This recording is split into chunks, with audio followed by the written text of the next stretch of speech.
صحراوي صحراوية صحراوي صحراوية. Els dies 4 i 5 d'octubre, l'Ajuntament de La Palma, des de la Regidoria de Cooperació i Solidaritat, va celebrar la 8a edició de la Festa per la Solidaritat. L'acte inicial de la festa, un cinefòrum a càrrec de Refamant Solidària, on es va projectar la pel·lícula documental Fusells o pintades de l'autor Jordi Oriola, va tenir lloc divendres 4 al Casal de la Gent Gran a les 7 del vespre. Aquest documental, acabat a finals de l'any 2016, mostra la situació dels saharauis que viuen en territori marroquí i deixa palès el debat intern sobre si han de continuar amb l'estratègia de lluita no violenta o tornar a les armes, en un conflicte que encara continua latent i sense cap referèndum a la vista, degut a la posició de Mohamed VI, que tan sols contempla un règim autonòmic. La meitat dels saharauis estan a Argèlia, als camps de refugiats, sent producte d'un conflicte internacional, i l'altra meitat de la població està en els territoris ocupats pel Marroc, per tant, és una població que està ocupada. Llavors, normalment, sempre els documentals que s'han fet sobre el Sàhara es fan molt als camps de refugiats. Per què? Perquè Argèlia permet que entrem, que fem una feina de periodisme, i no hi ha cap problema.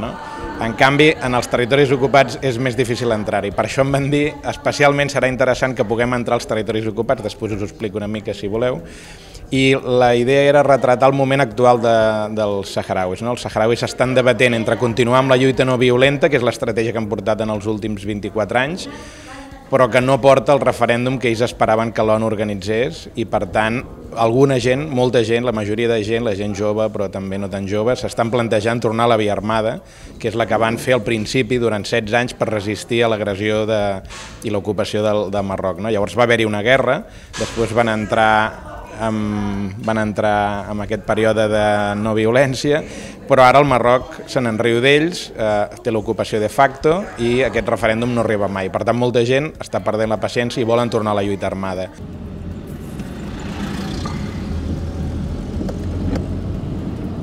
El régimen marroquí mantuvo un bloqueo militar, policial informativo durante más de 20 años.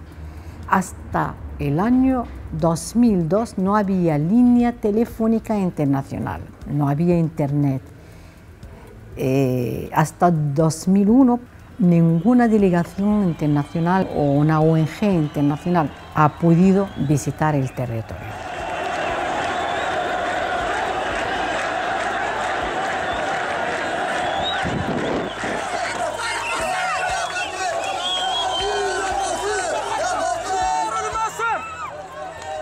Lo que impide que se vea la cantidad de los saharauis en favor de la independencia es la represión, es la prohibición de las manifestaciones.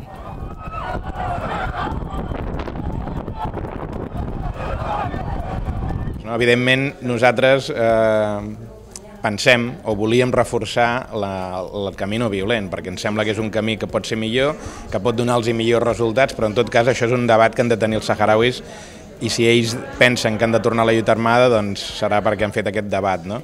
Però nosaltres sí volíem posar en valor coses que ha aconseguit la no violència i que, com que no han aconseguit la independència, que és el seu fi final, objectius que han aconseguit a mig camí, diguéssim, davant de la frustració de la gent, tendeixen a no veure'ls i a dir, mira, no hem arribat al final. Per tant, però escolta'm, és que s'han aconseguit moltes coses, perquè volem que hi hagi un debat el més ric possible, però el que et dic, si al final ells decidissin que la lluita armada, doncs no serem nosaltres els que direm que no ha de ser així o sí, perquè és que, entre altres coses, potser sí que la lluita no violenta no porta enlloc, no ho sabem, Fusells o pintades va ser un encàrrec de dues ONGs, l'Associació Catalana d'Amics del Poble Saharaui, ACAPS, i l'Institut Internacional per l'Acció No Violenta, NOVACT.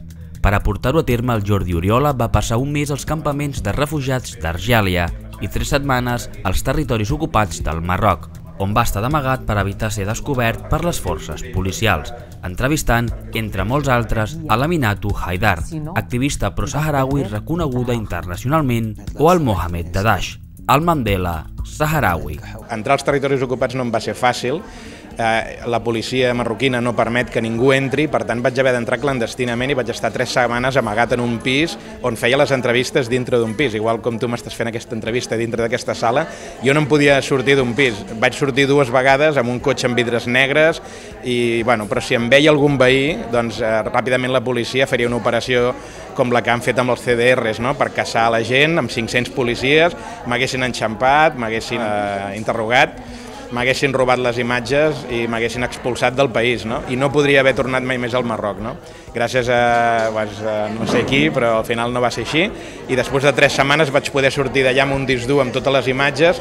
Aquest documental s'ha presentat, per exemple, fa qüestió de quasi un any i mig, es va presentar a la seu de Nacions Unides, a Ginebra, i allà el van veure gent potser més encorbatada que la que veurem avui, no? Que aquí veig senyores, gent jove, gent gran, i aquest documental l'he portat per molts llocs, he fet gires per Espanya, per França, per Itàlia, per Suècia, s'ha vist a Austràlia, s'ha vist a Eslovènia, s'ha vist a diferents llocs, no?